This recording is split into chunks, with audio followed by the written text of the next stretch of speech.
Good evening. You're watching the News at 6 with me, Ishan Russell. The News at 6 is all about the day's biggest developing stories. And the big development that happened, well, in the national capital, of course, former Prime Minister Atal Bihari Vajpayee has been conferred the Bharat Ratna. And also we'll be talking about the political development in the national capital with the Aam Aadmi Party of the warring factions at it once again. What exactly has been happening? We'll be analysing that with a special guest as well. But first, the headlines we're tracking right now. Prime Minister Narendra Modi outlines the government's energy reform step aimed at cutting dependence on energy imports by 10% by 2022.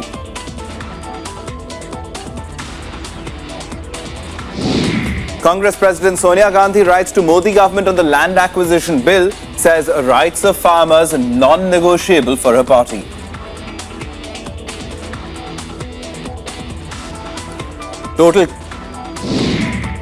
Total chaos in the Jammu and Kashmir Assembly. Opposition objects to reports of power projects not being transferred to the state government.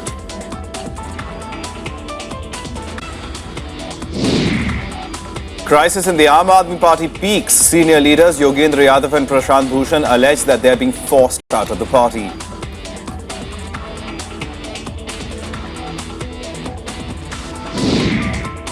Fears of conflict in Yemen spilling over into a regional war. Saudi-led coalition's jets pound Iranian-backed Houthi rebel targets for the second day.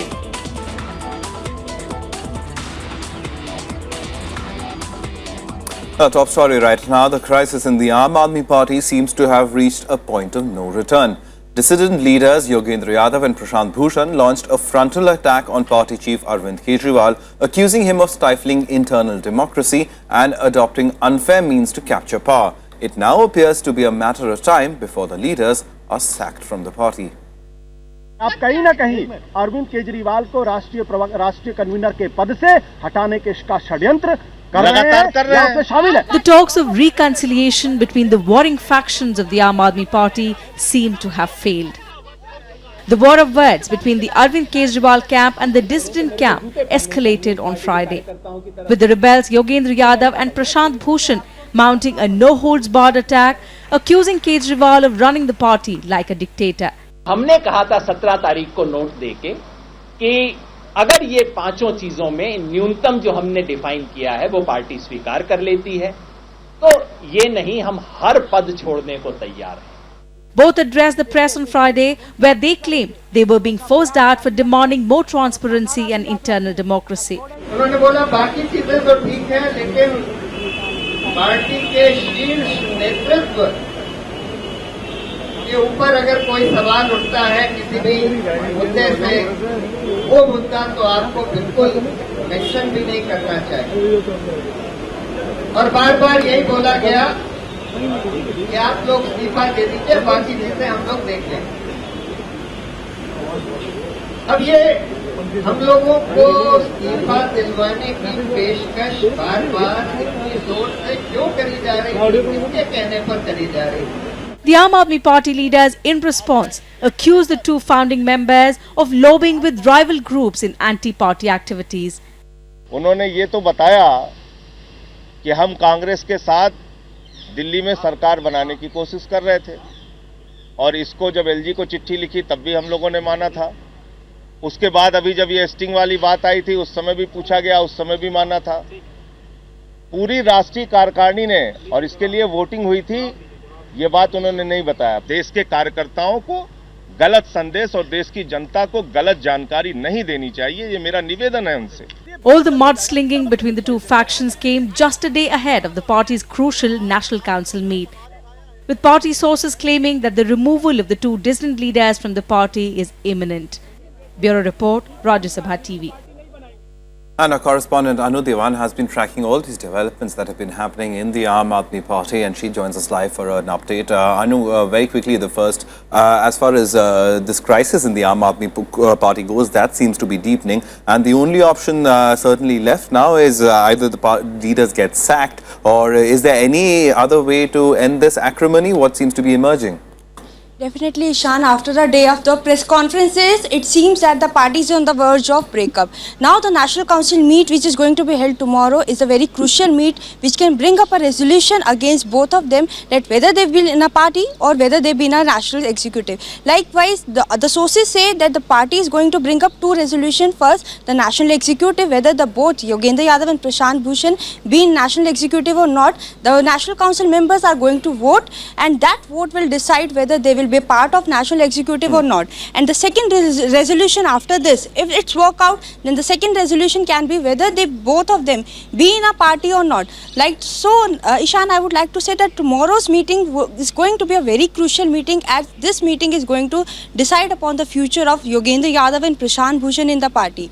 All right, but you know, Aam Aadmi Party was a grouping of idealists. That is how the public perception of the party was, and it had a lot of Aam Aadmi, the common man, joining in. So, as far as the volunteers and the workers of the party go, what is their take? How are they taking this? Definitely, Shan, it was the party for the volunteers only. As talking to the volunteers, they are little bit confused that now they are getting messages from parties or from other place whatsoever it is, that they can register themselves as a member of National Council. But according to their constitution, Mishan, I would like to mention that only the registered members who are being elected state representative or district representative can only vote. So party has called up volunteers to be a part of National Council, but they don't have any right. They can be just an invitee. So volunteers are little bit confused that what they have to do and what is actually the party working upon. Meanwhile also, Arvind Kejriwal, the PAC meeting which was earlier held at Arvind Kejriwal residence, has bring up that party is going to expand in different states as well. So volunteers were quite happy with the decision, but now seeing this dispute between the party leaders is making them more worried about the party's future. All right, Anu, thanks very much for that update. And Anu, of course, will be keeping a track of all those developments that have been happening in the Aam Aadmi Party. We're also joined by JP Yadav, special correspondent at The Telegraph, to help us understand this a little better in terms of, JP, just as far as this conflict goes. I mean, we've seen the sound bites in the press conferences happening, but what's the real story? Why is there such a disagreement, and can this gap be bridged? Basically, the entire development has shown the Aam Aadmi Party is no different from any other political party, the mainstream political parties. Here also, the main dispute, there are several issues of dispute. One is ego, one is political ambition, other issues of ideology, what ideology the party should take. Yogendra Yadav, the basic difference, Arvind Kejriwal wants to run the party according to, he's a pragmatic politician who is not very idealistic and not very ideologically, he wants a left or right. He wants to have a party which he feels ki these programs should be taken, this should be done like this. And these people, they have their own set of ideologies. We should be perfectly all right, and according to our whatever we feel right, that should be done. But during the movement they were together, but when the pie has come, the real power has come, everybody wants their share. Who controls the party? Who has how much say? That is the real battle. Lot of people have come later after the movement, when the party performed electorally much well. They have their ambitions. So too many ambitions and too many egos, everything has muddled up, and basically it's about the pie. The real pie has come now, and now they want, everybody wants their pound of flesh. They are looking for that. So when they were in movement, they were ready to compromise with their egos. Ki let us fight, let us get that the booty, let the booty come. But when the booty has come, the real issue, how individual egos and ambitions, they all clash, that has come to light. All right, JP, now in all this, let's not forget that the Aam Aadmi Party has got a massive mandate in Delhi, in the national capital, and they're running a government over here. They've completed a little over a month now, and how is this being perceived in terms of, I mean, the party, we do not know whether it will be moving to other states or not. What's the strategy, and who stands with Arvind Kejriwal now? I mean, earlier it was Prashant Bhushan and Yogendra Yadav who would, I mean, it was a triumvirate of sorts, especially after the Anna movement. Who stands with Kejriwal now, and where do you see this heading? See, Arvind Kejriwal and Yogendra Yadav, Prashant Bhushan, they had started as equals. But today everybody knows Arvind Kejriwal has grown larger than life. They are nowhere in the picture. So Arvind Kejriwal now has his own set of team who feel ki they are in sync with his ideas, and he functions well with them. Whatever he wants, they also endorse. And these people are considered kind of rebel elements who will veto every issue. They will put their foot down and say. So basically, when you start as equals and then suddenly someone becomes too big, he wants to run the party according to his will. And now these people are unable to digest that how we had started as equals. We should also have a fair share in the decision making process and whatever. Outside Delhi, you control Delhi, but outside Delhi, in other states, probably you can say Yogendra Yadav is looking at Haryana, some other states where he wants to have his say, but that is not being allowed. Kejriwal basically wants to consolidate in Delhi and then think about future. Slowly he will grow, but he is basically concerned that the Delhi party should be in my control. All right, but as far as Arvind Kejriwal himself is concerned, I mean, Manish Sisodia has been addressing press conferences, doing a lot of work as Deputy Chief Minister. But Arvind Kejriwal's role as Chief Minister has come into a little bit of a question, given the fact that A, he's embattled within his own party, and B, in terms of, other than the two big announcements on water and electricity, the Aam Aadmi Party has not done convincingly much. I mean, last time around in that 49-day government, there was a lot of fire and fury about it. This time around, very circumspect Arvind Kejriwal. Yeah, in this entire episode, Arvind Kejriwal's image has taken a lot of beating. That is for sure. In public, you talk to the common people, they feel that we had very big ideas about him. We thought he is not like that. He is also one of the other politicians. So that image has taken a beating. And on the on electricity front and the governance front, they have done something. Whatever electricity reduction, that subsidy they have instituted. On the water front also they have announced whatever that subsidy. But on the corruption front, I don't think there is much headway. Like last time, you had a real feel that there is a government which is cracking down. On the corruption front, the common people, the poor people would feel the police are not harassing them. But on that front, there is a palpable indifference. The government doesn't seem to be doing well on that front. So on the governance front also, he is keeping a low profile. This time he probably knows he has a long time, a full 5 years. That time he was not sure how many days he'll last. So he was trying to create an impact as much as he could. But this time I think he is going easy. He is taking everything easy, and slowly, piece by piece, he is trying to do. All right, JP, we'll leave it here, but thanks very much for coming in and helping us understand what's been happening at the Aam Aadmi Party. Well, apparently still a work in progress. On that note, we'll step into a very quick break, but coming up on the other side, former Prime Minister Atal Bihari Vajpayee has been conferred with the Bharat Ratna. More on that on the other side.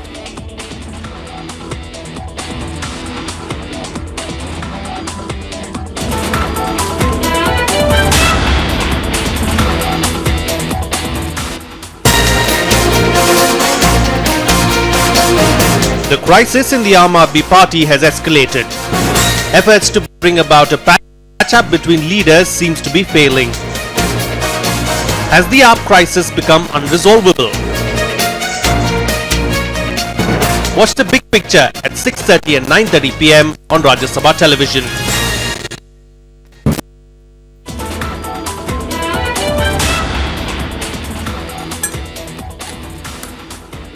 Welcome back. You're watching the news at 6 now. Former Prime Minister Atal Bihari Vajpayee was conferred the Bharat Ratna today. President Pranab Mukherjee presented the country's highest civilian award at his Delhi residence. Vice President Mohammad Hamid Ansari and Prime Minister Narendra Modi also were present on the occasion. Atal Bihari Vajpayee was conferred the Bharat Ratna a short while ago at 6 p.m.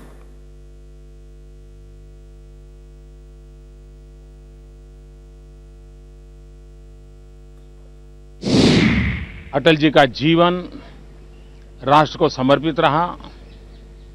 वो पल पल राष्ट्र के लिए जिए, राष्ट्र के लिए सोचते रहे और हिंदुस्तान में मेरे जैसे करोड़ों ऐसे कार्यकर्ता हैं जिनके जीवन में वाजपेयी जी एक प्रेरणा है। आने वाली पीढ़ियों को भी उनकी प्रेरणा मिलती रहेगी।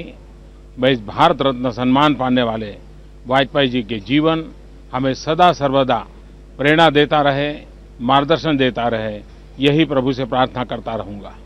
जो जन सेवाएं वाजपेयी जी ने इस देश को दी हैं, एक राजनीतिक नेता, एक विचारक, एक कवि, एक प्रधानमंत्री के रूप में और इस देश को मजबूत करने में जो भूमिका निभाई है, उस सब कारणों की वजह से आज वाजपेयी जी ने तो सम्मानित माननीय राष्ट्रपति जी ने किया है।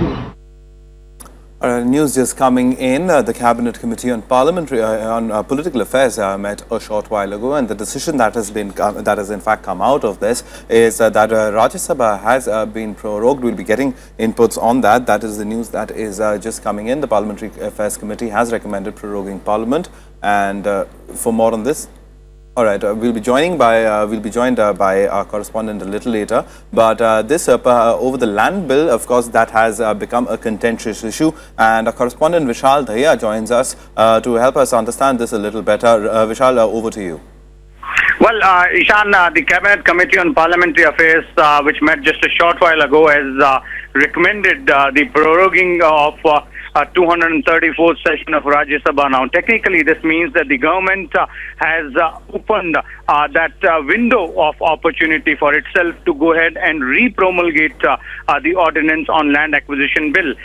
The ordinance cannot be re-promulgated if the houses are still in session, and since this was a recess of the budget session after the first half of the budget session got over just a few days ago, so technically the government needed that that window wherein they can go ahead and prorogue either of the houses and then re-promulgate the ordinance. So a decision has been taken to prorogue Rajya Sabha, that's the upper house, and what we understand is that this will also heat up the political debate on the issue, because just few hours ago, the main opposition party, Congress's President Sonia Gandhi, had replied to that letter, which was written by Senior Cabinet Minister Nitin Gadkari, seeking a debate on land acquisition bill. And the reply was not very enthusiastic for the government, because the Congress party, the main opposition party, had slammed the government for bringing in this ordinance and bringing in these changes. But with this step, with this decision of proroguing the upper house,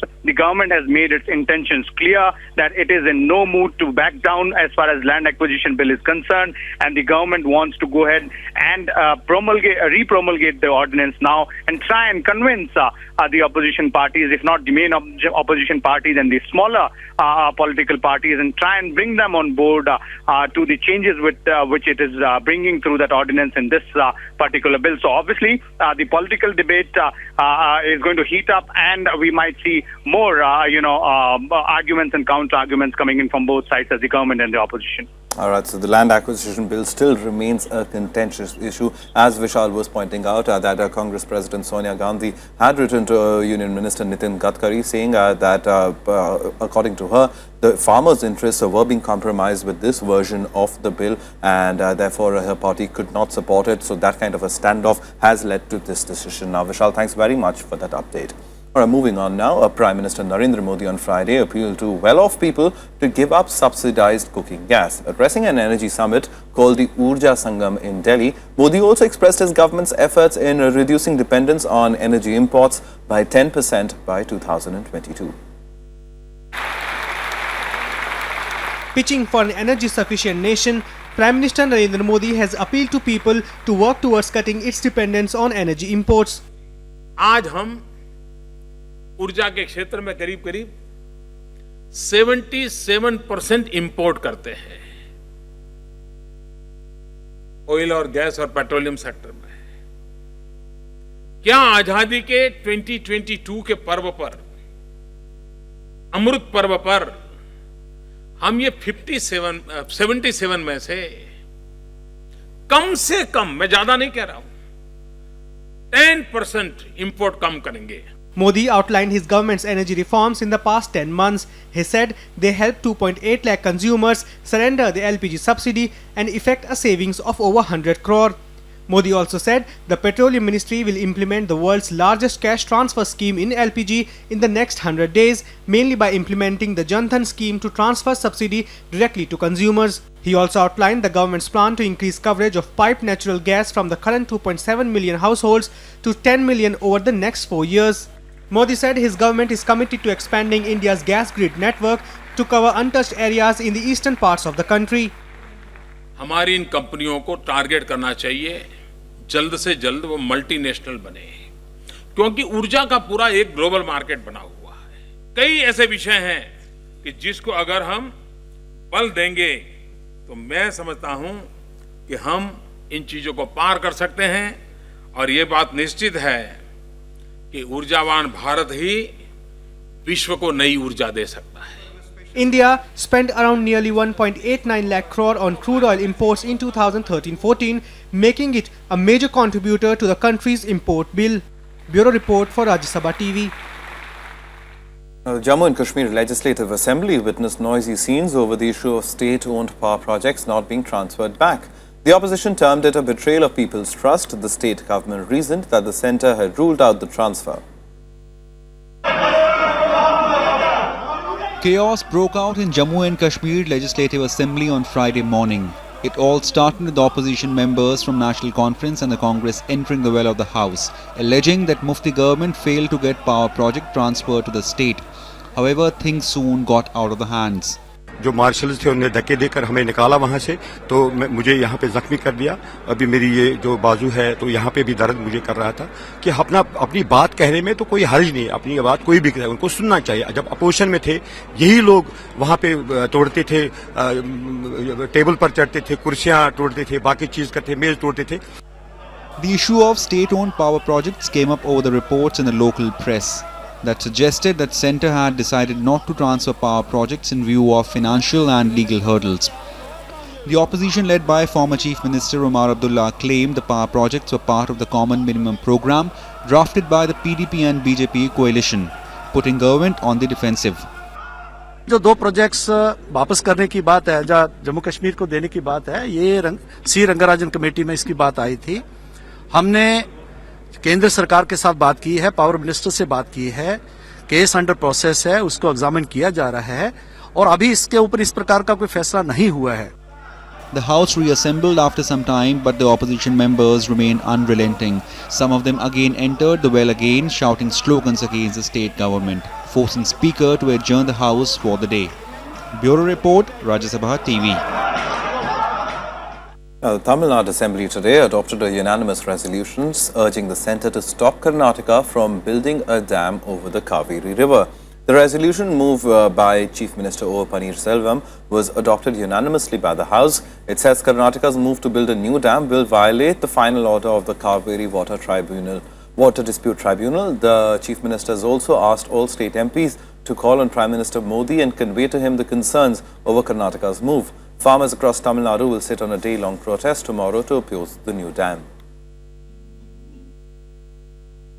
As we told you earlier, Congress President Sonia Gandhi today hit out at the NDA government on the land acquisition bill. She said categorically that her party will never endorse any law, according to her, will break the backbone of the nation. The Congress President is indicating that she will not yield on the controversial land bill. Calling the government's consensus-building exercise a myopic exercise, Sonia Gandhi wrote to Union Minister Nitin Gadkari alleging that the Modi government was bending backwards to favour industrialists. She demanded that the UPA's legislation should be brought back in totality. Sonia's letter says the unabashed display of half-truths and misrepresentations is typical of the government, and that fighting for the rights of farmers is non-negotiable for her party. She also decried the government's attempt to paint those opposing its land bill as anti-nationals while asking the government to rise above narrow-minded politics. चाहे कितनी भी बाधाएं आ जाएं, मगर देश के हित के लिए, देश के किसान के हित के लिए सभी को लेकर चलेंगे। जितने भी स्टेक होल्डर्स हैं, उनकी जो भी विचार है सबको सुना जा रहा है। 2013 में आनंद फानन में, जैसे प्रधानमंत्री जी ने कहा, आनंद फानन में एक कानून लाया गया था। सभी के विषयों को सुनते हुए ये कानून चिंता किया जाएगा। कहीं ना कहीं आज रूरल डेवलपमेंट मिनिस्टर को ये लग रहा है अभी कहीं ना कहीं इस बिल में किसानों के साथ धक्का हो रहा है। ये 2 कैबिनेट मंत्रियों का बयान है, इसलिए कहीं ना कहीं ये बात गवर्नमेंट के भी समझ आ चुकी है, मोदी जी की भी समझ आ चुकी है। इस बिल पे वो 100% पीछे हटेंगे। Sonia's letter was in response to Gadkari's own letter last week to Sonia Gandhi and leaders of other opposition parties, inviting them to an open debate on the land bill. Gadkari insisted that the bill was very much in the farmers' interests. She said it was regrettable that anyone championing the cause of distressed farmers and needy farm labourers was being branded as anti-national by a myopic Modi government bending backward to favour select industrialists.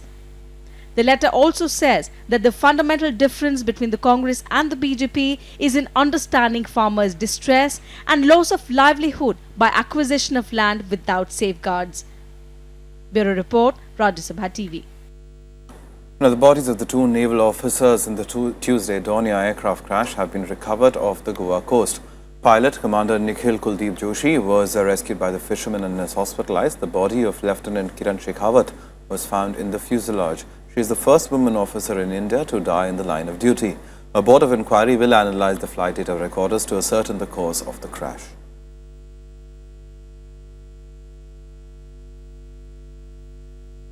All right, and we leave you with some international news, and there's disturbing news coming in as the Middle East, a coalition of forces continues to launch airstrikes against the Shia Houthi rebels in Yemen. While Saudi Arabia was using 100 warplanes in the operations, its allies will contribute dozens more. The US said it was providing logistical and intelligence support. Saudi Arabia insists its campaign is against Houthis, but there are concerns that the coalition is provoking a wider war. We leave you with the story. On day 2 of the Saudi-led airstrikes in Yemen, at least 15 locations were pounded. They included rebel positions in capital Sana'a and an airbase near the port city of Aden. 10 people died in the northwestern Sada province, the home of Abdul Mal al-Houthi, the supreme leader of Houthi Shiite insurgents. Houthi rebels also responded with intensified anti-aircraft artillery. حاليا ليس في المراحل الحالية أي تخطيط لعمليات قوات برية، ولكن لو استدعى الأمر فالقوات البرية السعودية جاهزة، وقوات الدول الصديقة والقوى الشقيقة جاهزة، وسوف يرد أي عدوان من أي نوع. One of my biggest concerns about leading from behind is coming true. That the vacuum created by America's failure to lead in the Mideast is setting in motion a calamity that could result in a bloodletting between Sunnis and Shias that we haven't seen in 1,000 years. Meanwhile, Yemen's President Abdurrabbu Mansour Hadi resurfaced in Saudi Arabia's capital Riyadh after fleeing rebel forces in Aden. He was under house arrest in Sana'a after Houthis took control of the capital. Now, as airstrikes continue, he will go to Egypt for an Arab League summit on Saturday as the legitimate Yemeni president. Saudi Arabia says it is defending the legitimate government of President Hadi. Again, we understand the Saudis' concerns. We understand the threat that they perceive on their border, to which they're responding. And we're supportive of their efforts to address that. Our ultimate goal remains a political negotiation process. Meanwhile, Shia power Iran, which Sunni-ruled Saudi Arabia accuses of backing the rebels, also demanded an immediate halt to the strikes. But Turkey accused Iran of trying to dominate the region.